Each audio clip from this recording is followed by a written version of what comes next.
All right. Hi, volunteers. My name is Jillna Claus. I'm the Assistant Director here with Volunteer Services.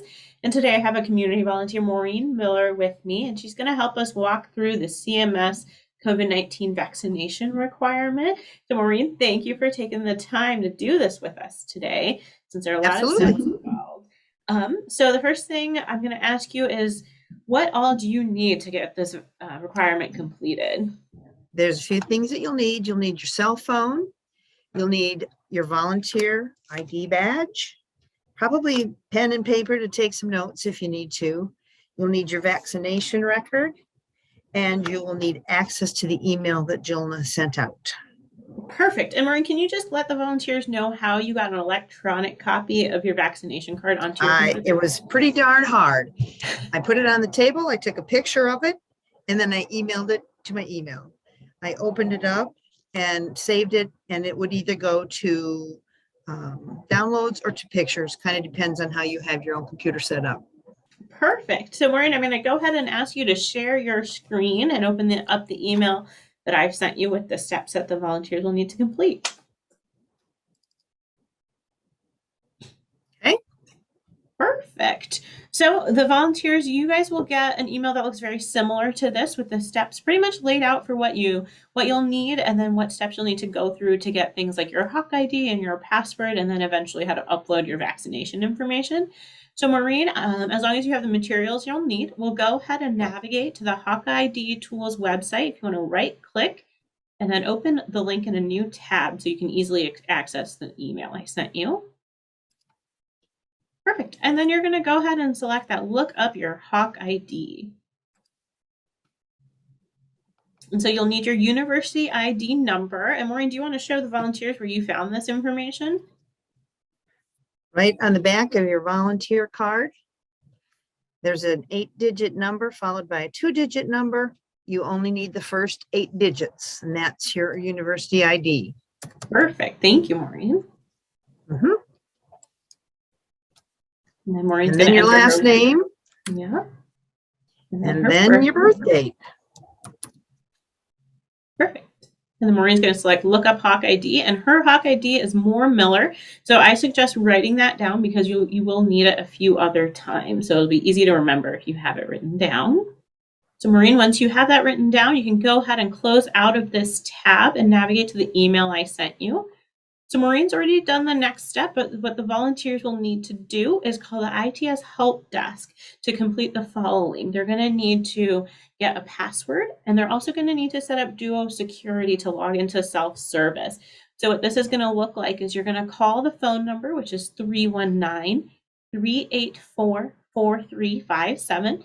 You'll select 9 to reset your password and set up Duo security. When a staff member answers the phone, just let them know that you're a volunteer and you're looking to reset your Hawk ID password and set up that Duo security. They're going to ask you for a few pieces of information. They'll ask you for that Hawk ID that you just wrote down. You're going to give them your date of birth, the last 4 digits of your social security number, potentially a middle name or middle initial, and that 8-digit university ID number. Maureen, can you remind us where you found that 8-digit number? I can. Right here on the back of your volunteer badge in the upper left-hand corner. Perfect. So once they have all that information for you, they're going to give you a password, which you'll want to write down because you're going to need that. And then they're also going to work with you to set up Duo security. You'll just want to make sure you let them know if you're going to use a landline or a cell phone. So Maureen's already done all of this. So she's going to go to the next step, which is going to be going to UI Healthcare Employee Self-Service to complete the required forms. I might want to say something before that, though, Jillna. You might be on the line for a little while when you call the help desk. So just be prepared for that. Yes, thank you, Maureen. There might be a few minutes that you'll have to be on hold, but they should hopefully get to you pretty quickly. And they know our volunteers will be calling, so they'll be ready to help you guys out. Perfect. Thank you for that, Maureen. Mm-hmm. All right, so we'll navigate to self-service. And Maureen, I'm actually going to have you sign out so volunteers can see what that looks like. So if you go to the top right where it says Moore Miller, you're going to select that little arrow and hit log out. Okay. All right, so this is the screen volunteers will see when they select that self-service link. So Maureen, go ahead and type in your Hawk ID and password. So just a reminder that Hawk ID is what we retrieved earlier. It is not your 8-digit university ID. And so this is where that duo security comes in. So Maureen's going to have them call her cell phone and she'll put it on speaker so that you can hear kind of what it's going to be like when you do it.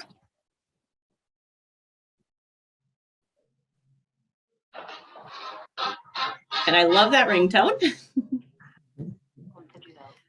If you were not expecting this call, please press 9 to report fraud.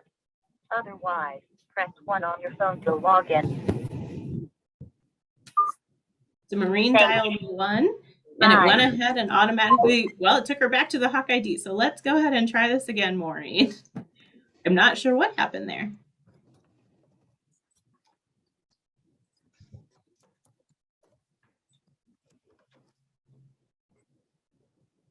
So let's go. Actually, Maureen, what I'm going to have you do is navigate to SelfService again. So go ahead and close out your tab and navigate to the email that I sent you. So we're just troubleshooting this as we go. Some volunteers may run into similar issues. So if you kind of get stuck, I would navigate back to my email and just use that SelfService link again. Perfect. So she's probably going to type in. She's going to type in her information again and probably do another phone call. You just want to hear the ringtone. I do. Football season is so many months away. So well, you're a Hawkeye all year long. That is true.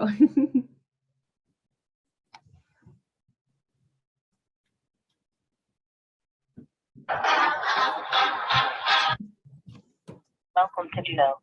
If you were not expecting this call, please press 9 to report fraud. Otherwise, press 1 on your phone to log in. Thank you. Goodbye.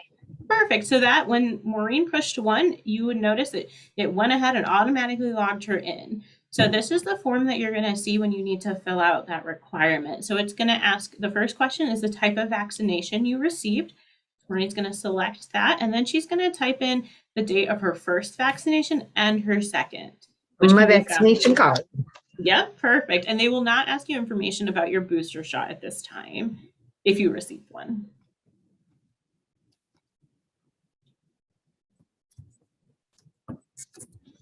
And then after she enters those dates, she scrolls down and there is a section to upload your vaccination card. So Maureen's gonna, hers is in downloads. So she went ahead and selected what she uploaded earlier.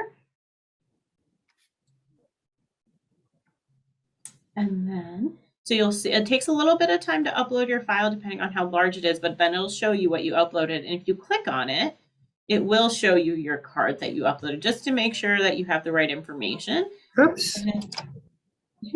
So it'll download it again for you. And then after you have that upload, Maureen's going to check that box next to I attest the information is above to be true and reflective of my COVID-19 vaccination series.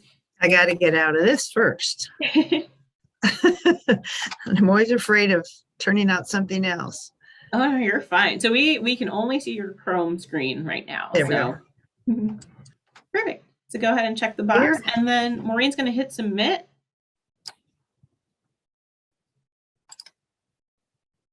Perfect. So this is a screen you should receive. Maureen, if you want to scroll up just a tiny bit.